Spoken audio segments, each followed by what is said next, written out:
Yo, what's up, dogs? I went and saw The Hunger Games, The Ballad of Songbirds and Snakes. I saw it in IMAX on opening week at 7 p.m. I got my tickets online, and when I ordered them online, I finagled it in such a way so I could make sure that I could get some buffer seats. And when I got to the theater, I got my concessions, because this is an event movie, you gotta kind of treat it special, you know what I'm saying? And then I got into the theater, and lo and behold, there was like 60 people there, maybe even 70, and I still was able to get a buffer seat, which was nice. And there was a good energy when he went into the theater. Like, I was sitting there, I'm like, oh, these are actual Hunger Game fans, Like, there's still a general interest in this franchise. And I personally only know the franchise from the movies, okay? I don't read the books, I've never read them. And going into this movie, seeing the trailer, I was interested in just returning back to Panem because I do like Hunger Games. The first one I like, okay? I haven't watched the second and third one in a while, so I will definitely misremember events from that movie. But the first one, like, I think I just watched that movie like 6 months ago, you know what I'm saying? I always seem to go back and enjoy that film because I do enjoy dystopian futures, and I actually like the concepts that were provided in the first Hunger Games. So I enjoy it. And that's where I was at with this one. I was like, oh, cool. I'm going to get the origins of the Hunger Games. That's what I thought going into this movie. However, I was wrong. And I'm not saying I was wrong in a bad way. I was wrong. It's not what I expected it to be. But it was actually cooler than I was expecting. So that's why I think this movie is good. You know what I'm saying? And before I get into this movie any further, let me get to the notes. We'll go through the breakdown. We got the budget. We got the reviews. But I'm going to be honest with you. It was a good movie, and I was entertained. So, this movie runs for 2 hours and 37 minutes. And honestly, it moves pretty fast. Like, it feels good, like, pace-wise. But then something happens, and the movie drags from that point on. And I don't know if everyone else experiences it, but I definitely experienced it. And it made me sit there and go, how come the movie isn't over because of the events that happen here? And why isn't this chunk of a movie its own film, like a sequel? Like, give me more of this over here in a different film, but not in the same film. So because of that, you will notice a little sluggishness in the third act for sure, because it's jarring. It's a weird tone shift, and I think it's also because the way all these movies have been set up, you're not expecting more to happen after the conclusion of the games. You know what I'm saying? So you're kind of just sitting there going, well, I'm done. I'm good. Like, you do. Your brain goes, I'm done. You hit me with the climax. I'm done. Let's go home. But not this. They're like, hey, we hit you with the climax. Here's more. And because of that, you don't care about the more. You know what I'm saying? And I'll go into that a little bit more in the review ahead. So the budget for this film is actually $100 million. And honestly, it looked like a $100 million movie. Like, all the money was put into the film. The sets look great. The concepts of this war-torn 1960s technology Panem is nice. It's actually, like, it felt really lived in. The districts felt lived in. Things just you could just see the money on the screen. You know what I'm saying? It didn't go into the actors' pockets or anything like that.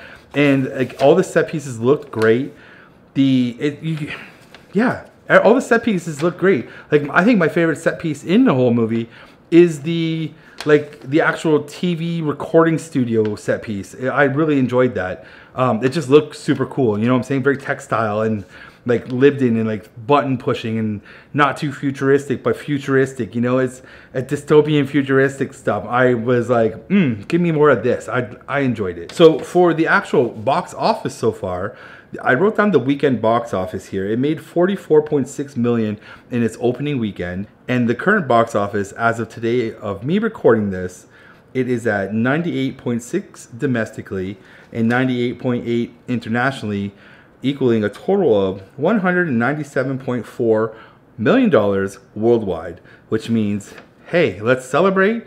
It made its budget back, it's made its marketing back, and now it's making profit. The last profitable movie that we've been able to celebrate was like, what, Five Nights at Freddy's? That's a good thing. So let's celebrate this some more. And actually, I want to bring up one quick thing here. This movie is a PG-13 film, just like Five Nights at Freddy's. And I want to say that this movie, in particular, has way more gruesome deaths in it than the PG-13 horror movie, Five Nights at Freddy's. I'm trying to figure out what's the blur here, what's the different, like, how can you show me these gruesome deaths? Like, some of the deaths in this movie aren't like super gruesome, like gory or anything like that. But when you see someone fall and crack their neck and it's like, it's gross, why are you showing me deaths off screen in Five Nights at Freddy's when, you know what I'm saying? Weird. Let's get to the critics here. We have the Rotten Tomato scores at 66%, and the user side of things is at 89%. The Metascore is at 54 out of 100, while the user side is at 5.2. The Cinema score is a solid B+, and my personal Letterboxd score is at a 3 out of 5 stars.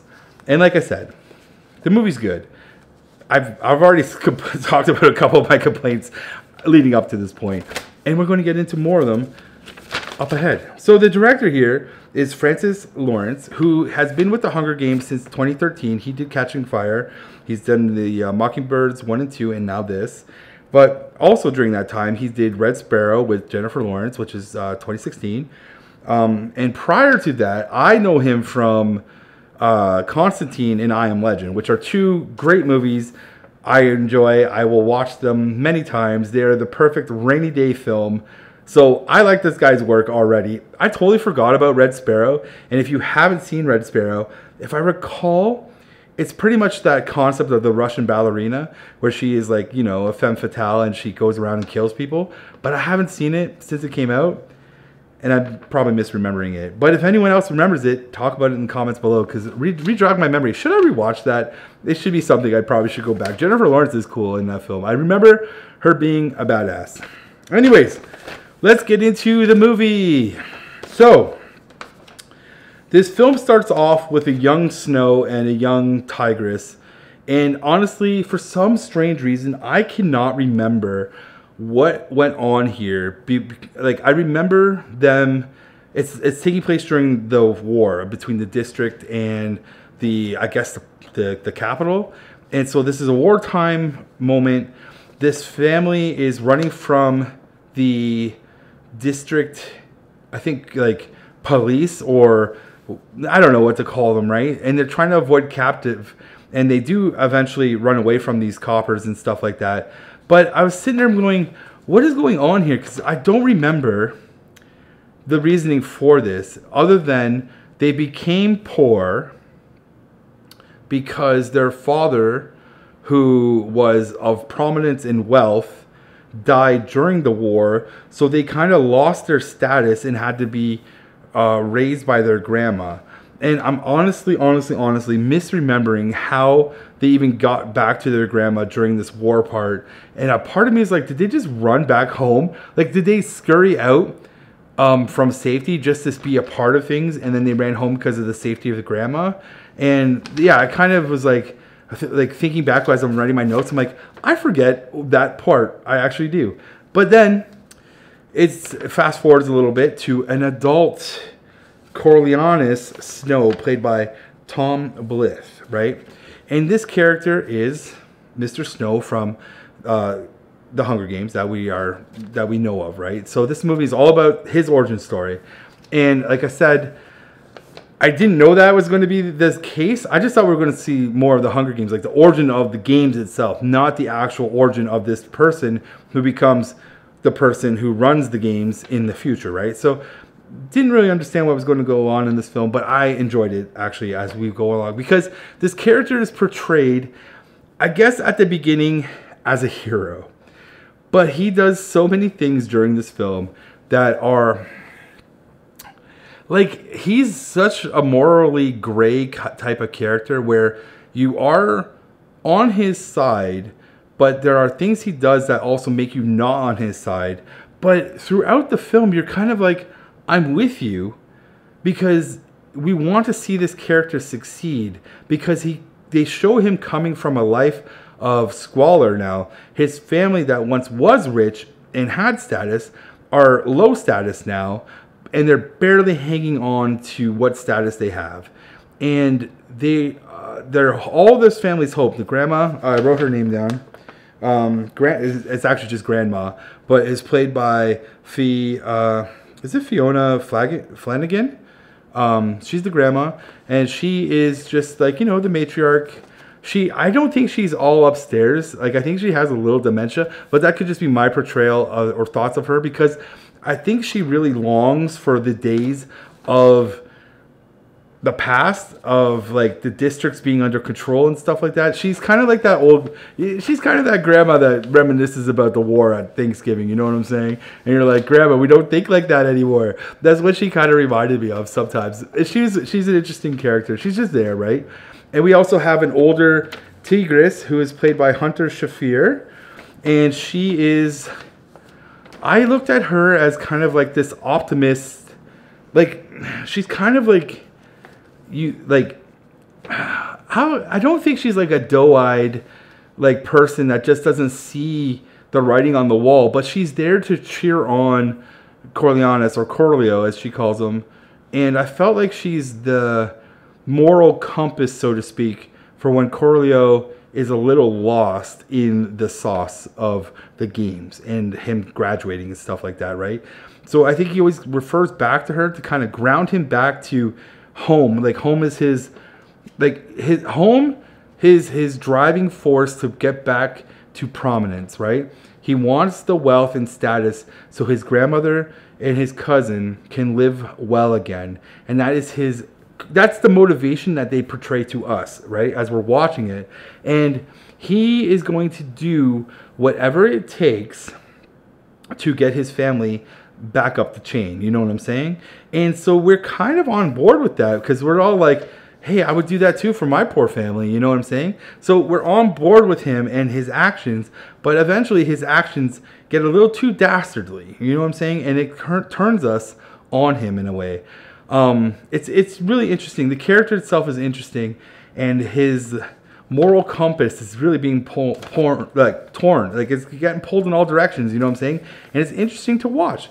The gymnastics that he is playing, he's trying to play 4D chess against other players too, right? It's not just him, and it's other students, it's also the faculty.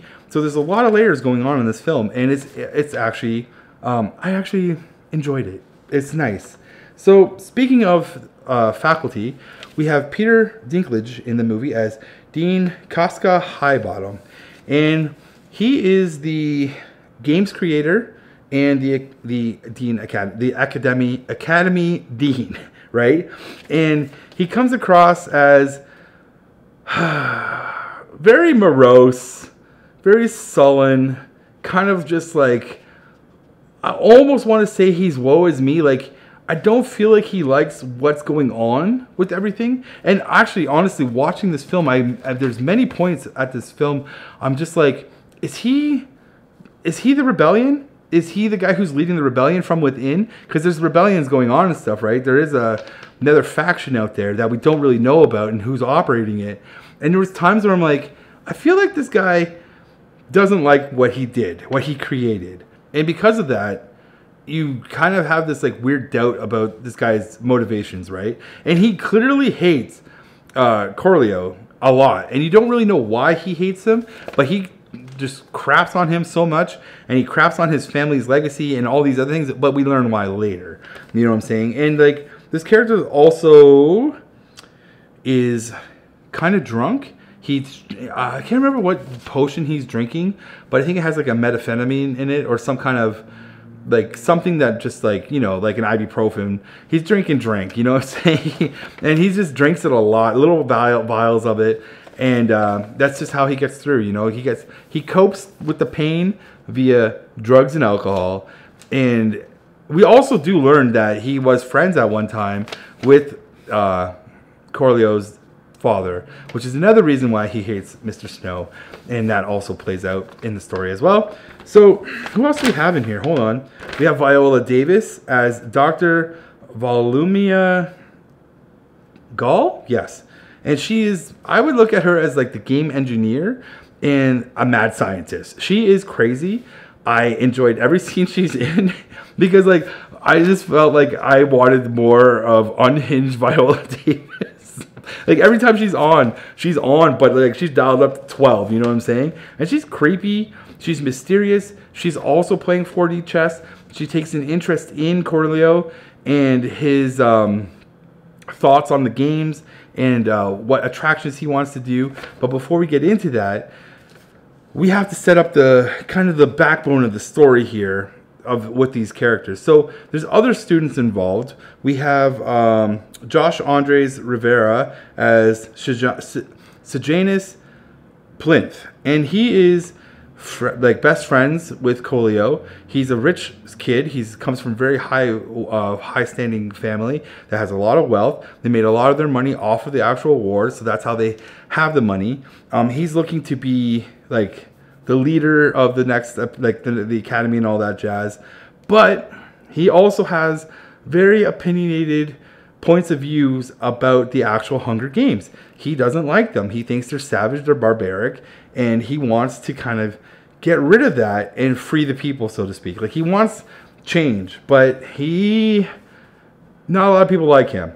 And even Corleo is kind of like, dude, shut up. You know what I'm saying? You're so on the nose with your rebellion. Like, it's just funny because like every time that kid opens up his mouth, he's just like, "Viva la resistance!" It's like, okay, dude, shut up. You're gonna die. You're gonna get everyone killed here, right? And there's another character. Who's that? I wrote her name. It's Ashley Liao as Clemencia Dovecote, and she is another student that works. Like she seems to be like friends with Corleones, and but she's very nefarious, right? She does all like she comes across as like she's only befriended Snow as in a way to gain favor and or move up the ranks in society as well. And this backfires on her specifically when Dr. Volumia, or Dr. Gull we'll call her, takes interest in Snow. And she is like, I want you to give me up new rules and new ideas for the games. Because like he's breaking the rules of the existing games. And those are the games that Highbottom created, right? So the idea is you cannot cheat, and if you do cheat, you will die. And so the other thing that's going on here too, I forgot to mention, is all these students are, I guess I can't, here's the thing I forget, okay? I can't remember what the special day is. If it's like a graduation, and whoever graduated the top of the class gets a certain status, and that is what Snow is after and everyone else is. And with said status, I think they get to go to a better academy and or get some wealth. I'm not too sure. I kind of misremember it. But because of this special day, the rules have changed and no one is getting rewarded anything. But this time, the only way they're going to receive a reward is if their district wins the Hunger Games.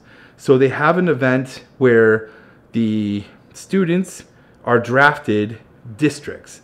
So each student gets their own district, and Snow gets districts 12's Lucy Gray, who is played by Rachel Zegler, and like she's like looked at as like you're gonna lose. You know what I'm saying? And if you lose this, lose the games, you will not get the reward. That's what Snow wants. So again, this all comes back to how much Snow wants this. He's going to do whatever he can so he can win to get his family's name out of the gutter and back up the totem pole of success. You know what I'm saying? And it turns out that actually Highbottom was rigged this and gave him Lucy because he thought he's going to lose. He doesn't want Snow to win. He's against him because he hates his father, Snow's father. You know what I'm saying? Layers, lots of layers. Anyways. So what happens is Corleo bends the rules and he goes out of his way to meet up with Lucy Gray, and he kind of bond a little bit of a friendship. They befriend each other, and he is like, look, I'll help you, you help me, together we can win this, and you'll live and I will gain what I get. But he doesn't really tell her what he's going to get out of this, but he's like, you will live, and that's what we need to do here, and I can't help you if you can't help me. And he's like also talking about the power of her songs. Her songs really win over the people of Pan Am. And that's on demonstration when she gets selected as District 12 representative. She starts singing a song, and the people are like loving the song. You know what I'm saying? So Corleo uses this as a part of his tactic of, we need to win over the crowd, i.e. Gladiator, to win over the crowd and get money so I can help you in the games with rewards, and no one's going to like you if you come across cross. So he meets up with her, and he actually escapes with her and falls into the zoo, which is hilarious because they're on display for the people of Pan Am to come and look at them, and I guess maybe place bets on them and stuff like that. And this is where we get our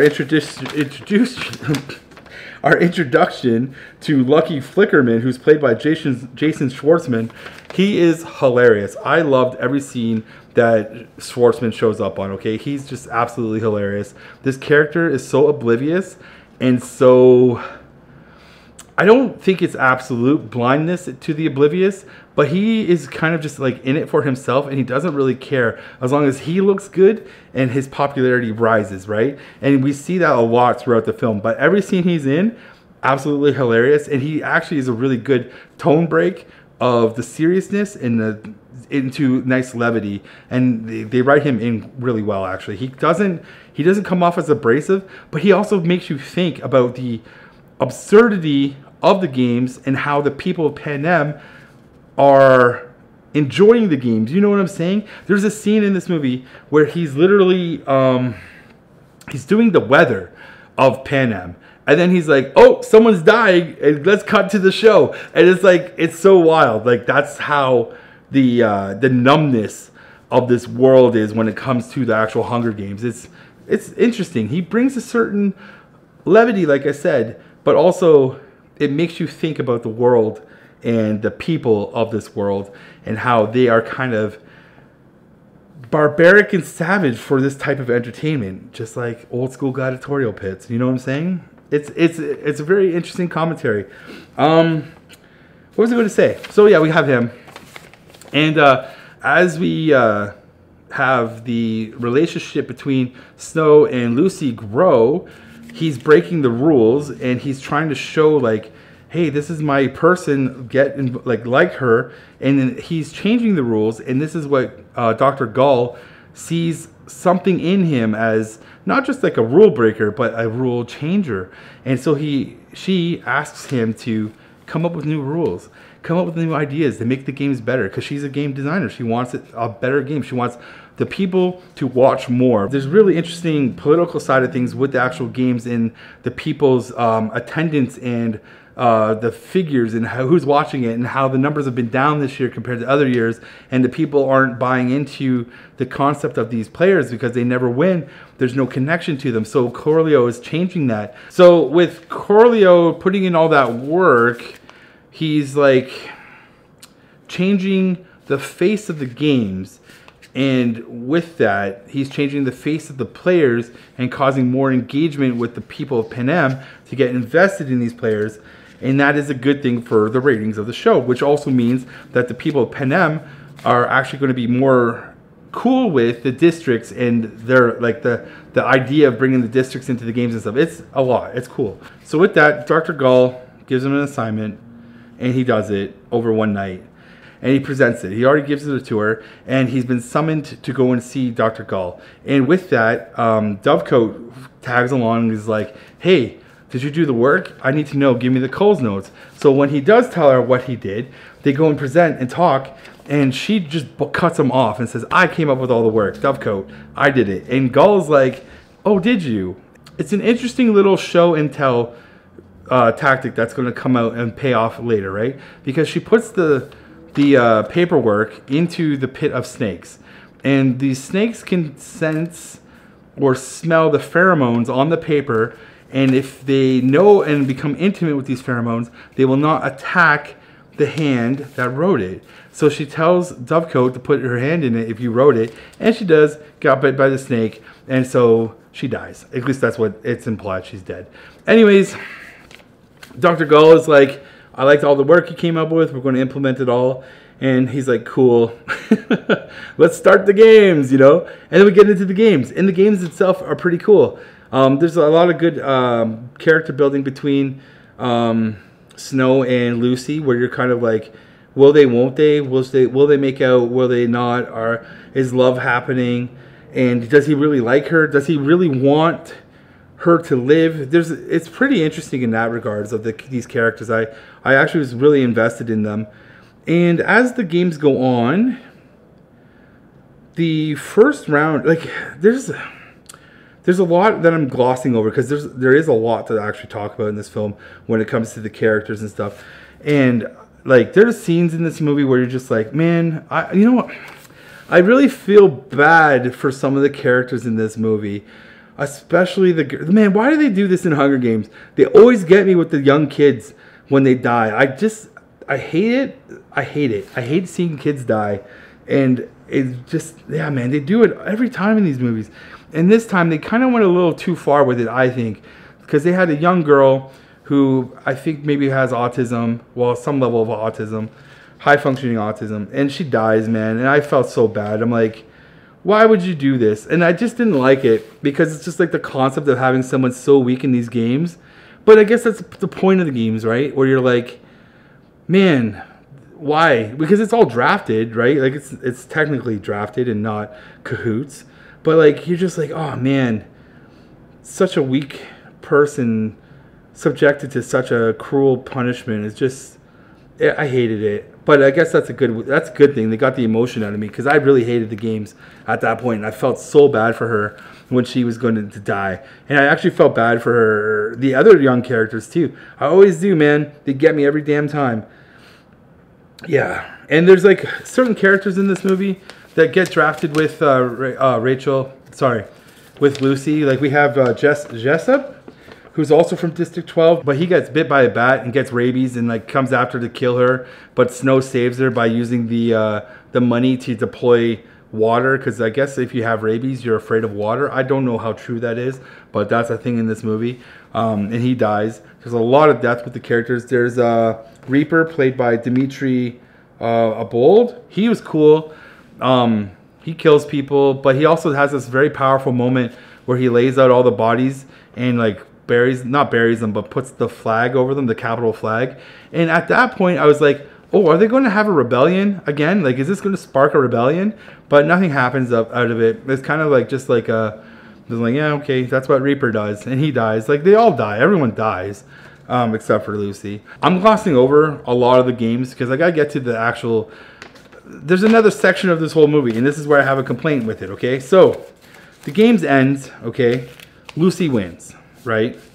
And Lucy wins at the expense of Snow. He does everything in his powers to not necessarily cheat, but he is accused of cheating. So he gives her a compact full of rat poisoning, and she uses that to kill some of the players. And he also uses a handkerchief that has her pheromones on it and puts it into the snake tank, and the snakes don't attack her, right? So that's how she wins, because the snakes won't bite her. And I'll be honest, that snake scene, comical, you'll laugh. Even though you're supposed to be sad, it's just the way the snakes engulf people. It's just so 1990s, you know what I'm saying? So that all happens, and Lucy's saved. And everyone's like, Lucy needs to be out of the game. She won. Let her be free. And they kind of have this like inner turmoil of letting her be free, so she is freed. And this is where the movie gets weird, okay? Because honestly, this is where I thought the movie should end, is because the Hunger Games are over and we had the victory. That is it. We know she wins, she's alive, and that should be the end. And that's what I'm saying, is all these Hunger Game movies have ended that way, right? Like, that, as long as I recall, is when Katniss wins, and that is the end of the film. There might be a couple more minutes of dialogue and character stuff afterwards, but this movie goes on for what feels like another 45 minutes, right? Because now we have this second half of the movie. It's like, okay, so now we go on to this adventure where Snow gets kicked out of the academy. He's now enlisted into the army. He is put on District 12 duty. Like, he bribed his way to get to District 12 because that's where he thinks Lucy is. his friend, Sejanus, is also at District 12. Sejanus is doing some stuff to start a rebellion. Cornelius is like, don't do that. He finds Lucy. They fall in love, sort of. And now this whole point is like Corleo is trying to now get back to the district because he has favor. Like, he's able to move up. I forget why. But now he sabotages Sejanus, makes him out to look like he's leading a rebellion, so he gets killed. Other people of the rebellion get killed. The mayor's daughter gets killed. Lucy runs away-ish with Coriolanus. And during that time that they run away together, he kind of becomes like Stan from Slim Shady. You know what I'm saying? The Stan music video. Where he goes a little insane. And he is like out to kill Lucy all of a sudden. It's so crazy, man. It's so crazy. And it's just weird. It's the tonal shift is weird. And I don't think it works because I'm done with the movie. You know what I'm saying? I'm not invested anymore. I had the climax. I had the victory. I don't care what's going on right now. And I feel like this is dumb and rushed. And I felt like it should have been a second movie. So she escapes forever. We don't know if she's alive or dead, but she escapes, really. Corleo doesn't kill her. He gets rid of the guns, and he is able to be shipped back to District 1 or something. I forget why he's able to go, because he's an exemplary military person. Like, he's too good for his position, so they want to move him up the ranks. So that's his kind of in on his way back up to prominence. And from that, he does something. I forget. Oh, it's because he ratted out Sejanus to Dr. Gull that he's actually able to come back to the academy at a much higher power level of power. Yeah. And so in doing so, he kills Highbottom, and he learns all about his father, and Highbottom's like Highbottom never wanted the games to be like this. These are all his father's ideas and stuff like that. And now he's taking over the mantle of his father. And it's like, at what cost? You lost love in order to be here again. And he kills Highbottom. And then that's the end. Now we don't know what's going to happen. Well, obviously we know what happens because of the Hunger Games. But yeah, that's the end of the movie. And I kind of wanted all of that chunk should have been its own film. I would have been totally on board with that half, especially if they cliffhanged it. They didn't have to cliffhang it. It'd just be like, show me this. Yeah. Anyways, that's the whole movie. And I honestly enjoyed it. I had a good time. The movie is good. And yeah, that's the end of the review. Like, I'm trying to think if there's anything else to talk about. Like, there's nothing horrible in this film from an entertainment point of view. Like, you will be entertained from beginning to end. It is entertaining, except for that last half where you're kind of like, the movie should be over. And maybe that's just me. But all in all, good movie. I do recommend you go and watch this movie, especially if you like the Hunger Games franchise and you're like interested. If you don't see it in the theater, go and see it when it comes out digitally. I will probably buy it. I got to complete my Hunger Games collection anyways. And oh, look at this. So I bought this on Facebook. And when I opened it, I didn't realize that they just have there's no disc. And they gave me a burned copy. Man. I didn't buy that out of for like $100 or anything like that. It came in with a bundle of movies that I bought from one seller. It made me laugh. Thought I'd share it with you. So yeah, I got to get my Hunger Game movies updated for sure. And yeah, what else is there to say? Nothing. Go see it. It's a decent movie. Perfect rainy day film for sure. And yeah, I'm out of here. I'm going to go see Thanksgiving next and Napoleon. And that's it. And whatever movies you guys are watching, I hope you're digging them and loving them, because I'm out of here. Peace out, everyone. Bye.